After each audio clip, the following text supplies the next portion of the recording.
আজ থেকে আর নয় বিদ্যুৎ অফিস, আর নয় বিকাশ এজেন্ট পয়েন্ট। বিদ্যুৎ বিল পরিশোধ করুন নিজের মোবাইল বিকাশ অ্যাকাউন্ট থেকে। আপনার বিদ্যুৎ বিল বিকাশ করুন কোনো প্রকার চার্জ ছাড়াই। চলুন শুরু করি কিভাবে আমরা বিদ্যুৎ বিল পরিশোধ করব।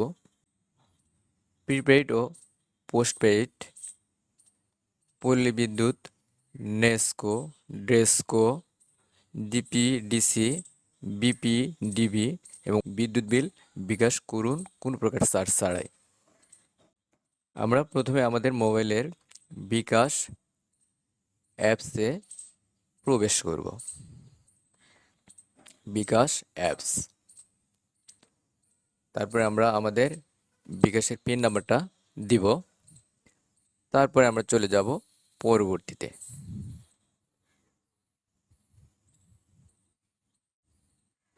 এরপরে আমরা চলে যাব পে বিল। পে বিলে আমরা চাপ দিব। এখান থেকে আমরা বিদ্যুৎ বিল, এখানে আমরা স্পেস করব।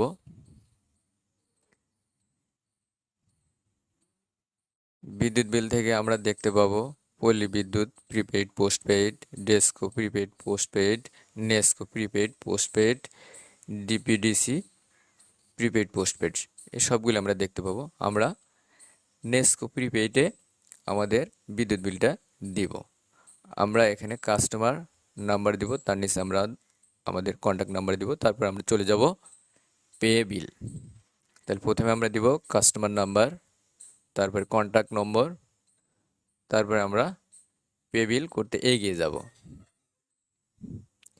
এরপরে আমরা টাকার পরিমাণটা দেখতে পাচ্ছি। আমরা এখানে আমাদের নেস্কো প্রিপেইডে 800 টাকা দিব। এখানে দিব আমরা টাকার পরিমাণ। তারপর আমরা পরবর্তীতে চলে যাব। এখানে আমরা টাকার পরিমাণ দেওয়ার ফলে আমাদের কাস্টমার নাম্বার দেখতে পাচ্ছি, কাস্টমারের ডিটেলস এখানে দেখা যাচ্ছে। এরপরে আমরা এসব কিছু দেখব, এখানে ডিটেলস দেওয়া আছে। এরপরে আমরা পরের ধাপে চলে যাব। পরের ধাপে চলে যাওয়ার জন্য এখানে আমরা স্ট্যাপ করব। এরপরে আমরা আমাদের কাস্টমার নাম্বার দেখতে পাচ্ছি, নাম দেখতে পাচ্ছি। এরপর আমরা এখানে বিকাশের পিন নাম্বারটা দিয়ে পিন কনফার্মে প্রেস করব। এরপরে আমরা আমাদের টাকার পরিমাণ দেখতে পাচ্ছি, কাস্টমার নাম্বার দেখতে পাচ্ছি। এখানে পে বিল করতে এখানে আমরা স্ট্যাপ করে ধরব। ধরার পরে আমরা দেখতে পাচ্ছি যে আমাদের বিলটা সফল হয়েছে। বিল সফল হয়েছে। এখন আমরা এখানে ডিটেলস দেখতে পাচ্ছি। এরপরে পরবর্তীতে পরের ধাপে আমরা চলে যাব।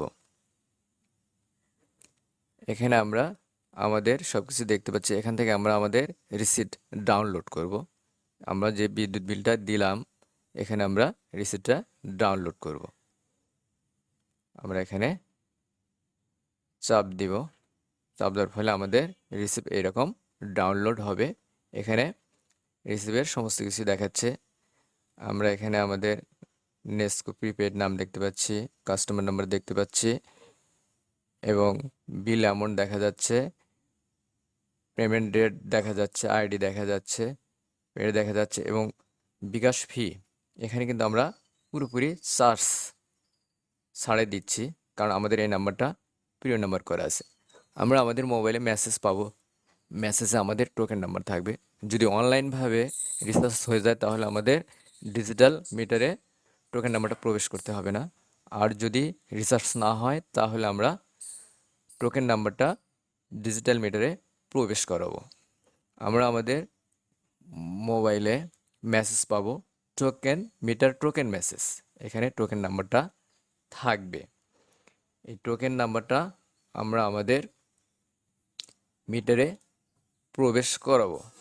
প্রবেশ করানোর জন্য আমরা টোকেন নাম্বার লিখে এখানে আমরা একটা আইকন দেখতে পাচ্ছি, এই আইকনে আমরা চাপ দিব। আমরা এই আইকনে নিচে যে আইকনটা দেখা যাচ্ছে, এই আইকনে টোকেন নাম্বার দিয়ে চাপ দিলেই আমাদের ব্যালেন্সে টাকা ভরে যাবে এবং বর্তমান ব্যালেন্স দেখার জন্য আমরা এই আইকনে চাপ দিব। এই আইকনে চাপ দিলে আমরা আমাদের বর্তমান ব্যালেন্সটা দেখতে পাবো।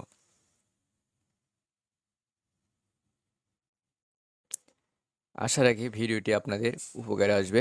এতক্ষণ আমাদের সঙ্গে থাকার জন্য ধন্যবাদ।